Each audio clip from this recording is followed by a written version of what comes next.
En el episodio de hoy vamos a hablar del cacas, del innombrable, del rufián, como lo llama Florencia Guillot, del tan odiado ex.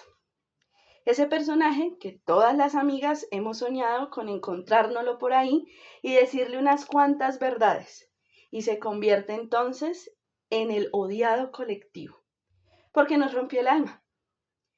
Y en un momento de la historia es lo peor que nos pudo pasar, pero que luego, cuando pasa el tiempo, que todo lo cura, se convierte en el mejor maestro, ese que con sus canalladas logró sacar la mejor versión de nosotras mismas, una que tal vez no conocíamos. Su propio castigo, por cierto, porque no quiso disfrutarla juntos. Después de esta introducción, les voy a contar un poco de cómo llegué a esta conclusión. ¡Wow! Bueno, el primer amor, que desde mi perspectiva no necesariamente es el primer novio, o por lo menos eso me pasó a mí. Mi primer novio no fue mi primer amor, fue un novio de universidad, estábamos muy jóvenes, cada uno construyendo un futuro diferente, cada uno con perspectivas de vida diferentes, pero que de ese personaje aprendí que nunca debería dejarme pisotear por el ego de otro.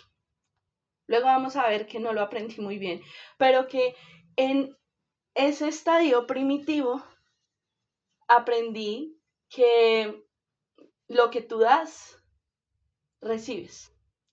Que el amor no es egoísta, sino que si se llama amor, debe ser compartido. Debemos compartir nuestras tristezas, nuestras alegrías y nuestros triunfos, que a veces no son los mismos triunfos de uno, sino que cada uno pues los va teniendo a lo largo del tiempo.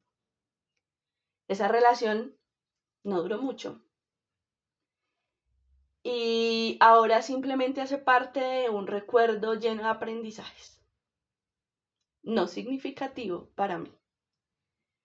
Luego vino mi primer amor. Mi primer amor lo conocí en la iglesia. Deben saber que soy una persona espiritual, pero que empezó con, como creo que todos, ¿no? Con la iglesia, el tema de la misa. Tengo un par de talentos escondidos y allí hice parte de un grupo juvenil y allí lo conocí. Digamos que lo reconocí. Yo ya lo había visto antes. Y de él aprendí sin duda un montón de cosas. Fue tal vez una de mis relaciones más largas y en su momento fue, creo yo, que el amor más bonito. Este personaje, si bien no me hizo un daño significativo, sí tenía muchas cosas que enseñarme para mi vida, sobre todo para mi vida personal. Era un muchacho que era digno de admirar, de hecho es digno de admirar. Se construyó con las uñas, no tuvo las mismas oportunidades que yo. Venía de una familia humilde, pero demasiado amorosa, demasiado. O por lo menos a mí me hacían sentir así. Tuvo sus dificultades, como muchos en este país, pero que las ganas y la entereza de salir adelante lo llevó a quien es hoy. Hoy es un ingeniero industrial con una especialización en no sé qué, pero fue bonito desde lejos luego ver cómo evolucionaba. En ese momento recuerdo mucho que él llevaba pues su almuerzo en su recipiente normal. Yo estaba a mitad de carrera y yo en algún momento le dije como, ese trabajo está más largo que una semana sin carne. Él se queda mirándome y me dice, ja, y yo que como carne una vez a la semana. Y eso me transformó la vida, aunque fue algo muy insignificante tal vez. Y desde ahí comprendí lo que les dije, creo que en el primer episodio. Las realidades de todo el mundo no son las mismas. Y aunque yo creía que porque yo comía proteína todos los días, todos lo hacían.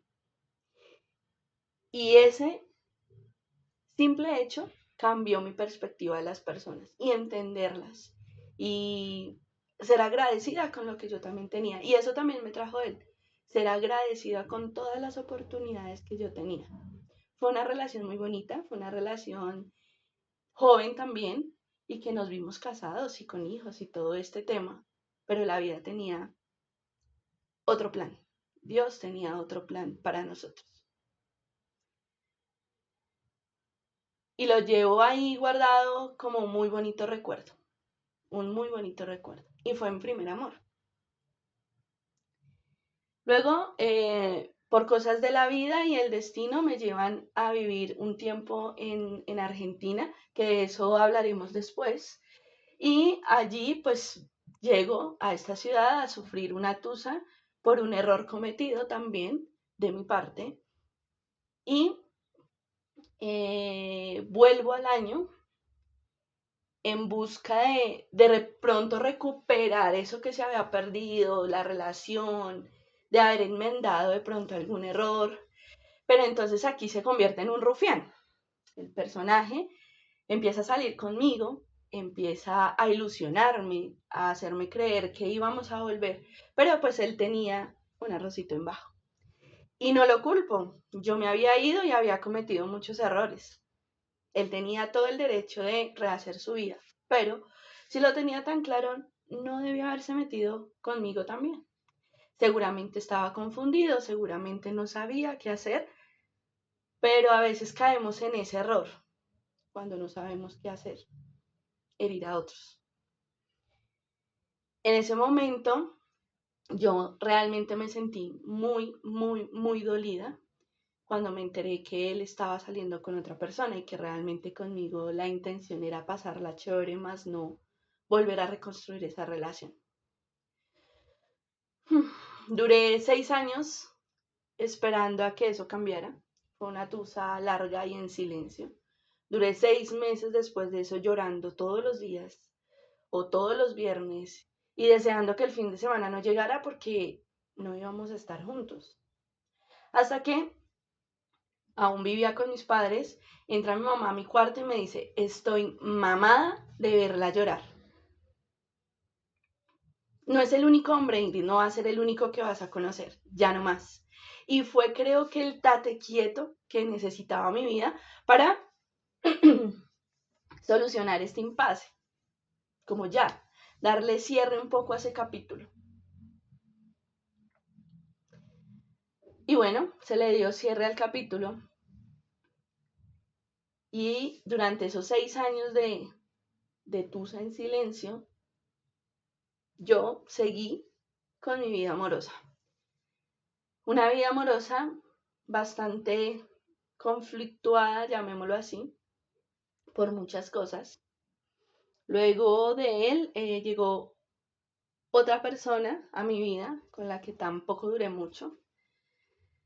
Esta persona me ofrecía muchas cosas y tiene un impasse de salud bastante fuerte, tanto que pensé que él iba a morir. Y en ese momento mi oración fue, Dios, ¿es en serio? ¿Es en serio este momento que estoy viviendo y me lo vas a quitar? Él se alcanzó a despedir de mí en una sala de un hospital aquí en Bogotá.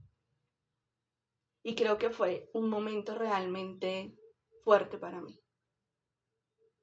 Recuerdo que él me dijo, voy a entrar a cirugía y le estoy pidiendo a Dios que si no salgo a ver tus ojos, que no vuelva a abrirlos. Fue la única persona que se despidió. Ni siquiera se despidió de su familia. Iba yo también con un impasse de salud fuerte, casi todos los días a verlo, después de que salía de trabajar.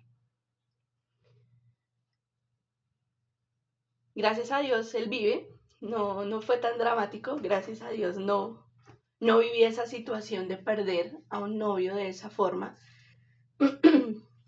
pero pasaron los meses después, su recuperación, Yo en mi afán creo que siempre de ayudar al otro y de ver el lado positivo del otro, me olvidaba de lo que él estaba sintiendo en ese momento, de esa frustración de no poder hacer muchas cosas porque su condición física no se lo permitía, pero yo quería llenarlo de motivos, más porque había escuchado esas palabras de yo no sé si voy a salir de acá con vida. Y terminé siendo la mala del paseo por querer motivarlo a. Hoy creo que sí actué un poco mal en ese sentido de no haberlo escuchado en su frustración. Así que en el mes de diciembre, que es un mes que amo con toda mi alma, pero que también me ha traído un sinfín de sinsabores. Para ese mes yo estaba pasando por una situación de salud fuerte, muy fuerte, y era un 7 de velitas, creo que nunca lo voy a olvidar. Y él estaba afuera celebrando esta fecha, claramente celebrando la vida porque ya estaba muchísimo mejor. Y había mucho ruido, había mucha fiesta, yo me subí muy temprano a mi habitación porque no me sentía bien. Y en la mañana del 8 de diciembre, 5 de la mañana, yo tenía que tomar mi medicamento y me levanto a mirar hacia la ventana porque aún escuchaba música afuera. Y lo veo a él prácticamente besando a una de mis vecinas. Y bueno, la loca fui yo. Eso no era lo que parecía. Yo veo lo que quiero ver. Y sí, pasaron otro tipo de eventos que al caso no tienen que ver. Y terminó con esa relación. También con planes de boda y todo el cuento. Y bueno, tenía yo 28 años. Luego de eso, conozco a el rufián de los rufianes. Este sí se lleva el título mayor. Es un personaje que era un maestro de español, que conocí también tiempo atrás, pero que volví a reconocerlo en ese momento de la historia. Estábamos en medio de la pandemia, todo este tema, y empezamos pues a chatearnos en medio de la distancia, tal. Decidimos tener una relación y más o menos hacia finales del 2020, donde ya como que podíamos ver un poco la luz y podíamos salir un poquito más y todo el cuento, nos vimos. Yo estaba embelecida por el personaje, realmente, sin saber que era el rufián de rufianes. Ese personaje destruyó por completo mi autoestima, mi autovaloración, destruyó mi autopercepción, porque no quise ver las famosas red flags. Bueno, de hecho nunca las había visto antes, pero en ese sentido creo que no las vi o no fueron para mí tan claras. Este hombre no tenía trabajo.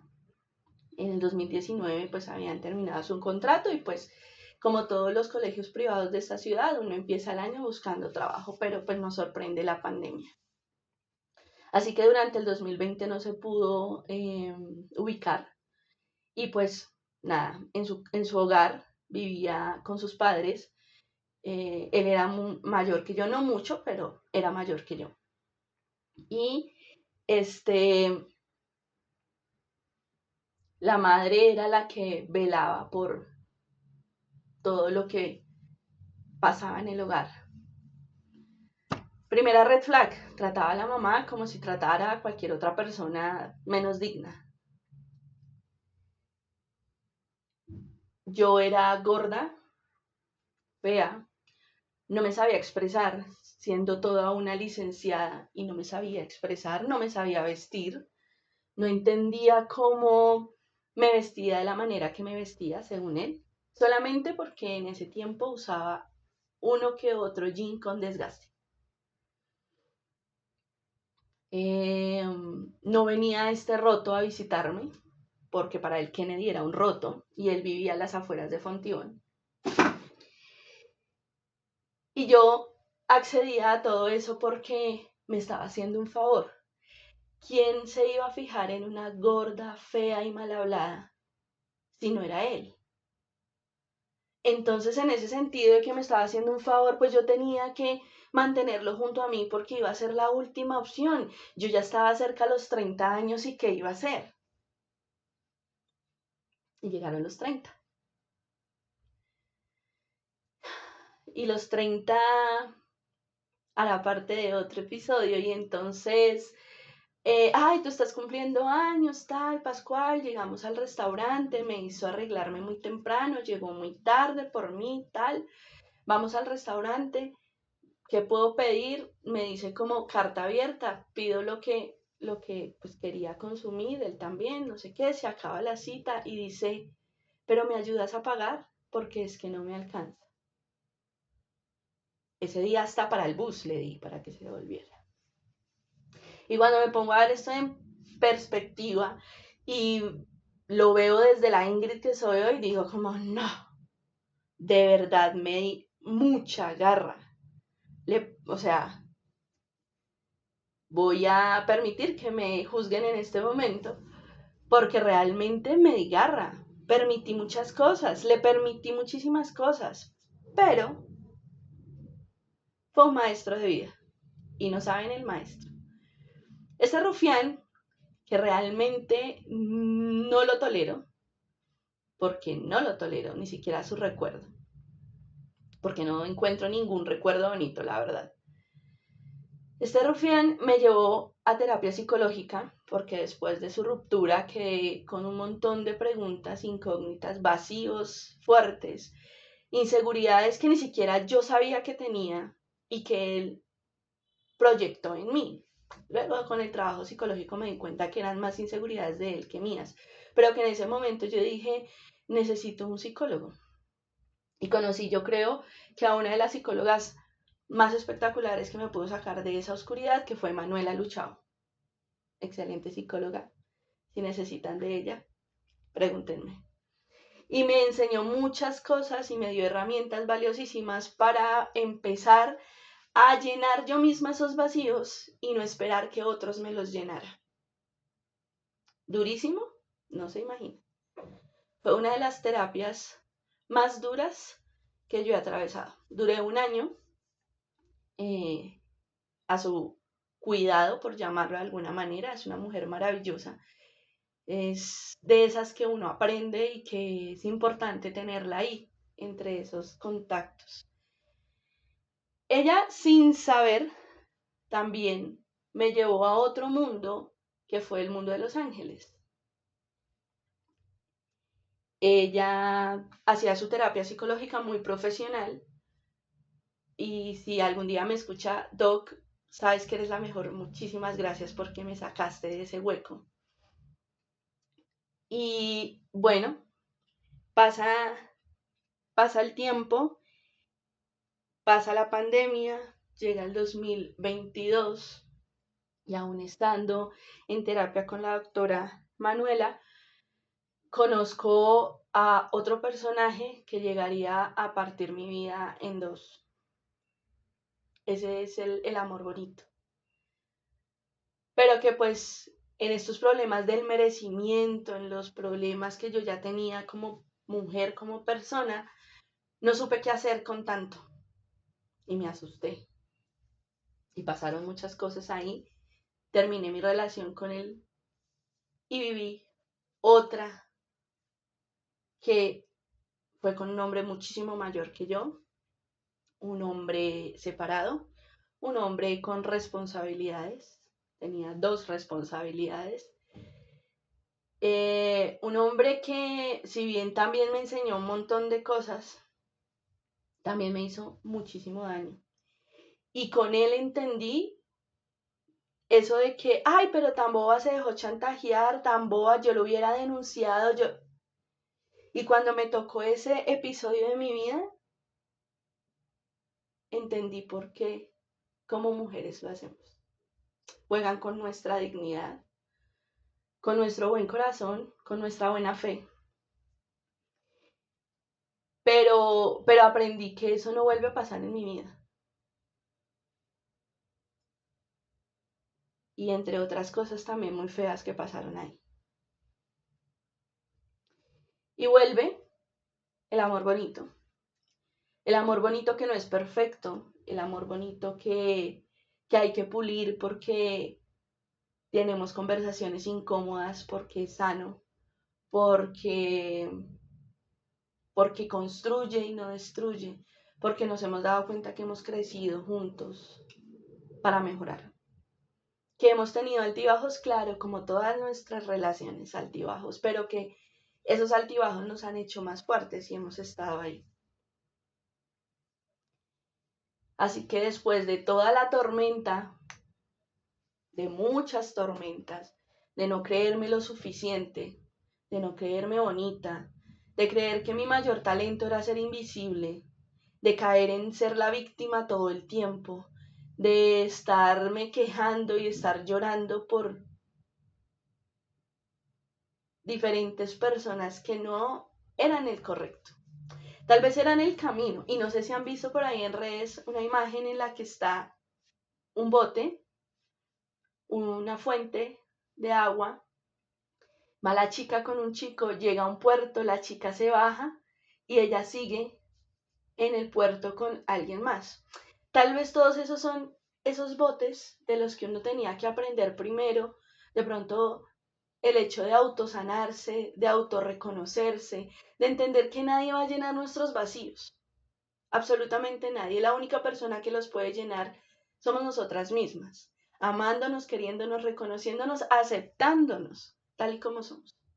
Y cuando uno empieza en ese trabajo personal, encuentra ese que no le importa cómo eres, no le importa muchas cosas, sino que ayuda también a reconocerte. Y dejé un poco el papel de la víctima. En la vida tenemos muchos papeles. Esto es como una obra de teatro. A veces somos el protagonista, a veces somos el personaje secundario, a veces somos el villano, porque también hemos sido la villana. Seguramente para alguno de esos hombres yo fui la rufián, fui la mala del paseo, fui la que le rompió el corazón. No lo sé. Pero hay que reconocer todos esos papeles que jugamos en esta puesta en escena. Porque yo también entiendo que rompí corazones. No soy la super guau. Y tampoco quiero que piensen eso. Este capítulo es más como a darnos cuenta de que aunque nos rompen el corazón, romper el corazón es necesario para la vida. Porque se aprende algo, para bien o para mal. Lo importante es tú cómo veas ese aprendizaje, si de verdad te aporta. Y si se dan cuenta, en mi historia, todos aportan algo. Que fui yo la que decidí darle un tinte diferente, pero que en el momento me destruyeron, como persona y como mujer. Pero fui yo la que decidió ser más fuerte. Y empezar a ahondar de dónde venían esos vacíos, de dónde venían esas heridas y empezarlas a trabajar. Y como se dan cuenta, me rompieron el corazón 1.000.000 de veces. Pero yo decidí dejar de ser la víctima y ser la protagonista de mi propia vida. Y bueno, esta soy yo, esta es la mujer y esta es mi historia.